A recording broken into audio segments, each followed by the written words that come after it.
The countdown to November 1st, 2026, is not a countdown to a holiday or a political event. It is a countdown to a new wave of price increases that will hit the American consumer at the exact moment they are most vulnerable. We have analyzed the data, and the picture is grim. By the time the calendar flips to November, a specific set of essential goods will have become dramatically more expensive, and in some cases, nearly impossible to find. If you wait, you will pay a steep penalty. This is not speculation. It is a pattern that has repeated itself with brutal precision over the past several years. And the leading indicators are flashing red once again. The American economy is in an absolute mess right now. We are witnessing a convergence of forces that are creating a perfect storm for price instability. Global oil markets are jumpy, reacting violently to any disruption in the Middle East. The cost of industrial electricity is skyrocketing, making energy-intensive manufacturing processes, like the production of certain chemicals, far more expensive.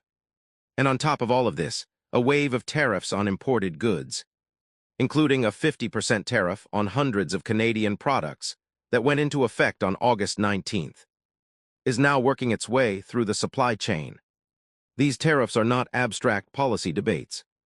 They are a direct tax on the things you buy, from the lumber used to repair your home to the tools in your garage.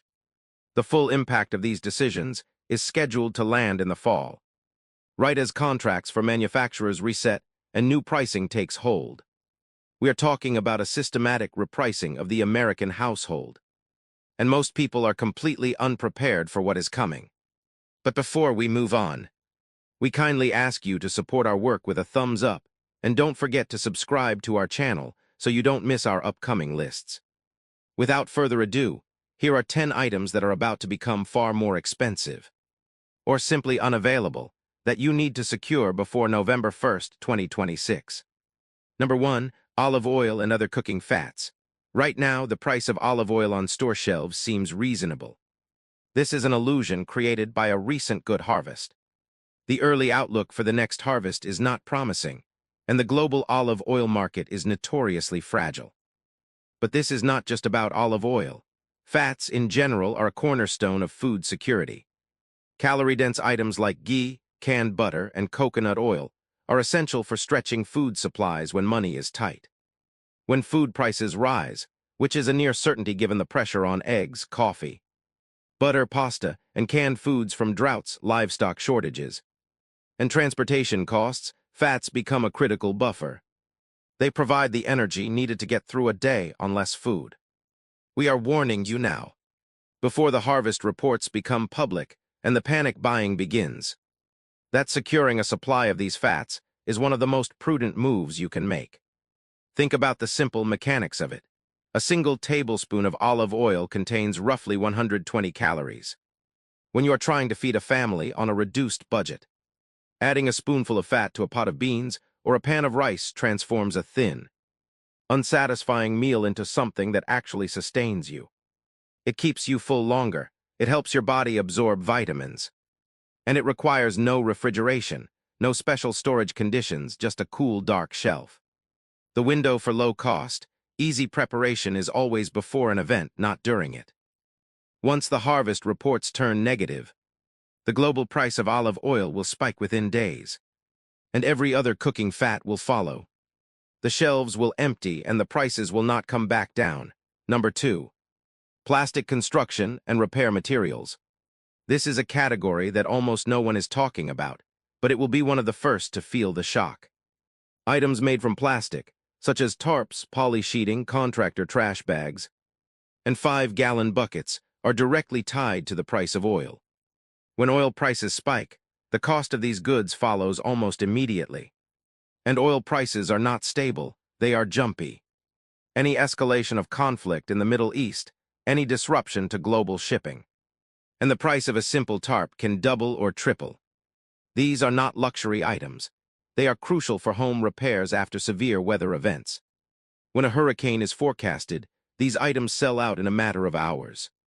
The shelves empty, the prices gouge. The time to buy a tarp is not when the storm is 3 days away. It is now when the skies are clear and the supply chain is, for the moment, functional. Consider the humble 5-gallon bucket. It is one of the most versatile objects in existence. It can store water, it can store food. It can be used to wash clothes, to collect rainwater, to mix concrete, to carry tools, to serve as a makeshift seat. And yet, when a crisis hits, you cannot find one for love or money.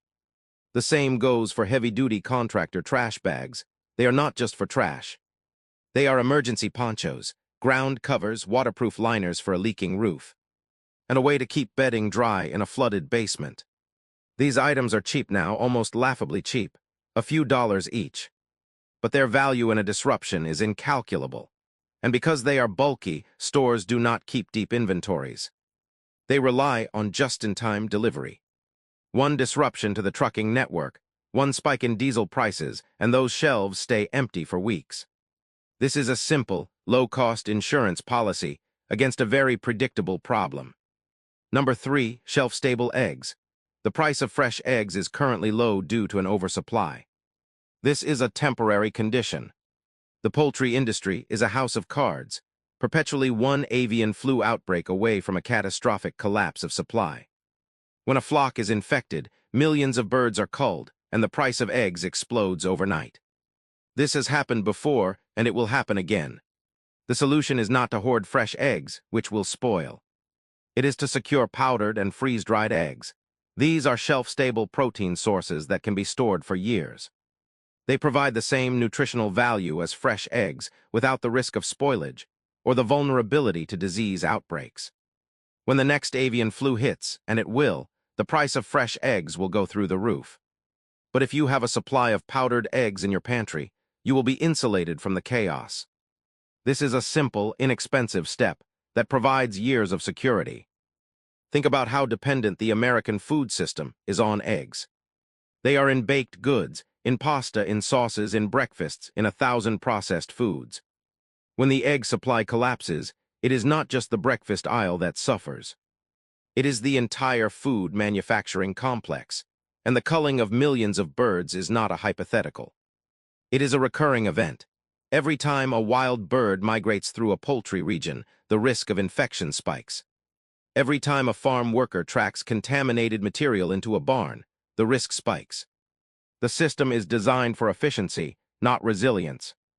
One outbreak in the wrong region, and the entire national egg supply is disrupted for months. Powdered eggs are the answer. They are compact, they are lightweight, they last for years. And they can be used in almost any recipe that calls for fresh eggs. Scrambled eggs, omelets, baking, you name it. The time to buy them is before the next outbreak, not after. When the price of fresh eggs has tripled, and the powdered versions have sold out completely. Number 4, canned goods. This may seem obvious, but the reasoning is more urgent than you think. Canned goods like tomatoes, broth, beans, and canned meat and fish are about to get hit by a tariff on tin-coated steel. We have seen estimates of price increases between 9 and 15%. But the real problem is the timing. The contracts for can makers reset in the fall. This means that another wave of price increases is scheduled to land late in the year. The canned goods you buy today are cheaper than the ones you will buy in December. This is a simple fact of accounting. When the cost of the container goes up, the cost of the food inside goes up. And this is not a one-time adjustment. It is a new, permanently higher baseline. The food supply chain is under relentless pressure from droughts, livestock shortages, and transportation costs. And now the very metal that holds your food is becoming more expensive. The time to buy canned goods is before these new contracts take effect. Consider the humble can of tomatoes. It is the base for pasta sauce, for chili, for soup, for stew. It is one of the most versatile ingredients in the pantry. And it is about to get more expensive, not because the tomatoes are more expensive, but because the can itself is more expensive. The same goes for canned beans, a critical source of protein and fiber. Canned fish like tuna and salmon, a source of omega-3 fatty acids that is shelf-stable for years. Canned broth, the foundation of 1,000 meals. These are not luxuries. They are the building blocks of a functional kitchen. And they are all about to be repriced upward. The smart move is to build a deep pantry now, while the old pricing is still in effect. Buy a few extra cans every time you shop. It does not have to be a massive, expensive undertaking. Just a steady, consistent accumulation of the basics. By the time the new contracts hit the shelves, you will already be stocked, and you will have saved yourself a significant amount of money. Number 5. Granular calcium hypochlorite, also known as dry pool shock. This is an item that most people would never think to buy, but it is one of the most valuable items you can possess for long-term sanitation and water treatment. Liquid bleach is a poor choice for storage. It degrades rapidly, losing its potency within months. Dry pool shock, on the other hand, can last for years. It is a powerful disinfectant that can be used to purify water, sanitize surfaces, and manage waste. But here is the catch. The production of dry pool shock is energy-intensive, making its price susceptible to increases in industrial electricity costs. And industrial electricity costs are rising. This is a direct consequence of the broader energy mess we are in. This is an item that combines two critical vulnerabilities. It is essential for hygiene in a crisis, and its price is tied to the volatile energy market. Storing it requires care, as it is corrosive and a strong oxidizer. Best kept in glass jars with plastic lids inside a sealed plastic bucket. But the effort is worth it. This one item could be the difference between a manageable situation and a public health disaster in your own home. Think about the implications of a water main break, a boil water advisory, or a prolonged power outage that knocks out municipal water treatment. In any of these scenarios, the water coming out of your tap becomes a potential source of disease. Having a reliable way to purify water to make it safe to drink, to wash with, to clean wounds is not a luxury. It is a fundamental requirement for survival. And dry pool shock, when used correctly, is one of the most cost-effective and long-lasting ways to achieve that. A small amount, properly diluted, can purify a large volume of water. The same chemical can be used to sanitize surfaces, to control mold, to manage odors. It is a multi-purpose tool that most people overlook completely. And because it is tied to industrial electricity costs, its price is about to climb. The time to secure a supply is now, while it is still relatively cheap and readily available. Number 6. Tires and rubber goods. This is a category that is in deep trouble.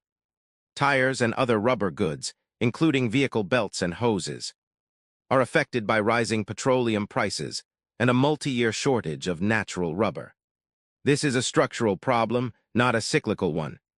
The supply of natural rubber is tightening, and the demand for it is not going down. On top of this, imported tires, particularly from China, face significant tariffs. This means the cost of a new set of tires is going to climb significantly. This is not a discretionary purchase. Tires are a safety item. Worn tires are a danger to you and your family.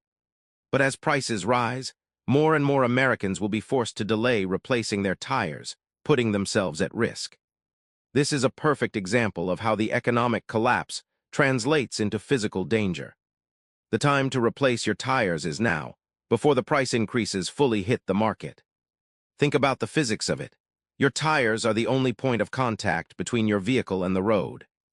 Everything else, the brakes, the steering, the engine, depends on those 4 patches of rubber.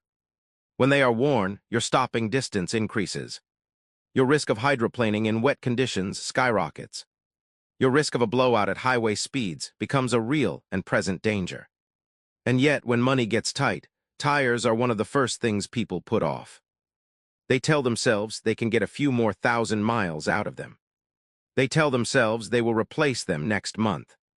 And then next month becomes 6 months, and 6 months becomes a blowout on the interstate. The economic pressure is real, the tariffs are real, the rubber shortage is real. The price of a new set of tires is going up, and it is going up soon. If your tires are even close to needing replacement, do it now. Do not wait for the price increases to hit. Do not wait for the next round of tariffs. Do not wait until you are forced to choose between tires and groceries. The time to act is now. Number 7. Canadian-sourced goods. This is a specific and immediate threat. A 50% tariff on hundreds of Canadian goods, including cars, plywood, furniture, tools, and hardware, went into effect on August 19th. This is not a future threat, it is a current reality. The price of anything made in Canada and sold in the United States is about to go up by a staggering amount.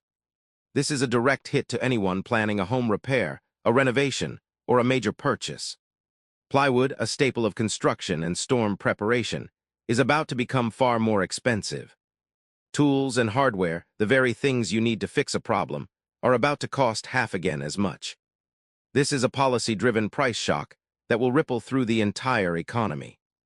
If you have any projects planned that require Canadian lumber, tools, or furniture, you need to complete those purchases before the new pricing takes full effect. The longer you wait, the more you will pay. Consider the implications for anyone living in a hurricane-prone region. Plywood is the first line of defense against broken windows and wind damage. It is the material you use to board up your home before a storm. And it is about to become dramatically more expensive. The same goes for the tools you need to make those repairs. A hammer, a saw, a drill, a box of screws. These are the basics of home maintenance. And if they are sourced from Canada, they are about to cost significantly more. This is not a situation where you can simply switch to an American-made alternative. The supply chains are deeply integrated. The lumber, the hardware, the components, they all flow back and forth across the border. A tariff on one side is a tax on both. The American consumer is the one who ultimately pays the bill. And that bill is coming due. Number 8, fuel canisters. This is a small item with big implications. Small fuel canisters like butane and 1LB propane bottles are influenced by global fuel markets. Prices become jumpy after events in the Middle East. This is a direct link between geopolitical chaos and your ability to cook a meal during a power outage. These canisters are essential for portable camping stoves, the only reliable way to boil water and heat food when the grid goes down. And the grid will go down. It is not a question of if but when. When the power fails, darkness is the first practical problem, and the ability to boil water is the first critical need. These canisters are also the first items to disappear from store shelves when a storm is named. Within hours of a storm being named, or a supply chain headline breaking, gas stations can have lines stretching into the street, with some running dry before nightfall. The same dynamic applies to these small canisters. They are small, cheap, and easy to store. There is no excuse for not having a supply on hand. Combustion stoves must only be used outdoors or in well-ventilated spaces due to the risk of carbon monoxide buildup. But the canisters themselves are a lifeline. Think about the simple act of making a cup of coffee during a blackout. It is a small comfort, but it is a comfort nonetheless. It is a moment of normalcy in the middle of chaos, and it requires a heat source. A portable stove with a fuel canister provides that heat source. It allows you to boil water for coffee, for tea, for instant soup, for oatmeal. It allows you to heat a can of beans, to cook a simple meal, to sterilize water for a baby. These are not trivial things. They are the difference between a difficult situation and a desperate one. And the fuel canisters that make it all possible are small, inexpensive, and easy to store. A few extra canisters in the garage or the basement could be the best investment you make all year. Number 9, a manual can opener and a quality headlamp. These two items are rarely thought of as stockpile items, but they are perhaps the most critical. Everyone stores canned food, but a manual can opener is often missing, making the food inaccessible. This is a simple, almost comical oversight that could have deadly consequences. An electric can opener is useless when the power is out. A manual one is a tool of survival. And when the power fails, darkness is the first practical problem. Flashlights and candles are less functional than a headlamp. A headlamp keeps both hands free, and the light tracks where you look. A quality LED version can run 8 to 20 hours on a single battery set. This is not a luxury. It is a necessity for navigating a dark home, making repairs, or administering first aid. These items are cheap. They are available now, and they will be worth their weight in gold when the lights go out. Do not be the person fumbling in the dark with a dead flashlight and a can of beans you cannot open. Imagine the scenario: the power goes out, it is night. You have a pantry full of canned food, but you realize with a sinking feeling that your only can opener is electric. It is plugged into the wall, and the wall is dead. You have food, but you cannot access it. This is not a hypothetical. It happens every time there is a prolonged outage. People with pantries full of canned goods are reduced to eating cold, dry food because they cannot open the cans. A simple manual can opener, the kind that costs a few dollars at any hardware store, solves this problem instantly. And a headlamp, a quality LED headlamp, solves the darkness problem. It frees up your hands. It puts the light exactly where you need it. It is the difference between fumbling in the dark and moving with confidence. These are not glamorous items. They are not exciting, but they are essential. They are the kind of boring, practical tools that make all the difference in a crisis. And they are available now for a few dollars. The time to buy them is before the crisis, not during it. Number 10. Batteries and over-the-counter medications. These are the first items to sell out during any disruption. Batteries, AA and AAA, are among the first items to sell out because demand spikes simultaneously from multiple sources. Every flashlight, radio, and electronic device needs them, and when the power is out, everyone realizes they need them at the same moment. The shelves empty in hours. And over-the-counter analgesics, fever reducers, and antihistamines are among the first products to sell out when public health concerns arise. A simple fever or allergic reaction can become a crisis if you cannot access basic medication.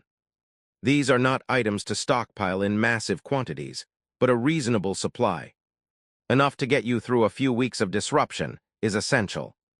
The window for low cost, easy preparation is always before an event, not during it. Once the panic begins, you will be competing with millions of other desperate people for the same limited supply. Think about the last time there was a major storm warning in your area. The grocery store shelves were stripped bare. The water aisle was empty. The bread aisle was empty, but the battery aisle was also empty. Every flashlight, every radio, every child's toy, every smoke detector, they all need batteries. And when the power goes out, everyone needs them at the same time. The same dynamic applies to over-the-counter medications. A fever reducer, a pain reliever, an antihistamine, these are the basics of a home medicine cabinet. And when a public health scare hits, whether it is a new virus or a contaminated water supply, these items vanish from the shelves. A simple fever becomes a medical emergency if you cannot bring it down. A simple allergic reaction becomes a crisis if you cannot access an antihistamine. These are not exotic preparations. They are the basics of self-reliance. And they are available now for a reasonable price. The time to secure them is before the panic, not during it. These 10 items represent a snapshot of a much larger problem. The American consumer is being squeezed from every direction. Tariffs are raising the cost of imported goods. Energy prices are volatile and trending upward. The food supply is under constant threat from disease and drought. And the infrastructure that we all rely on, from the power grid to the water system, is aging and fragile. This is not a temporary blip. This is a structural shift. The era of cheap, abundant, reliable goods is over. The new reality is one of scarcity, price spikes, and constant uncertainty. And the people who prepare now, who secure these essential items before the next wave of price increases hits, will be the ones who weather the storm. The people who wait will be the ones standing in long lines, paying inflated prices, and wondering how it all went wrong so fast. This is just the tip of the iceberg. The pressures we have described are not going away. They are intensifying. The global economy is a fragile machine, and the gears are grinding. Things are only going to get worse from here. The question is not whether you will be affected. The question is whether you will be ready. Can you feel it? The countdown is on. Thank you for watching.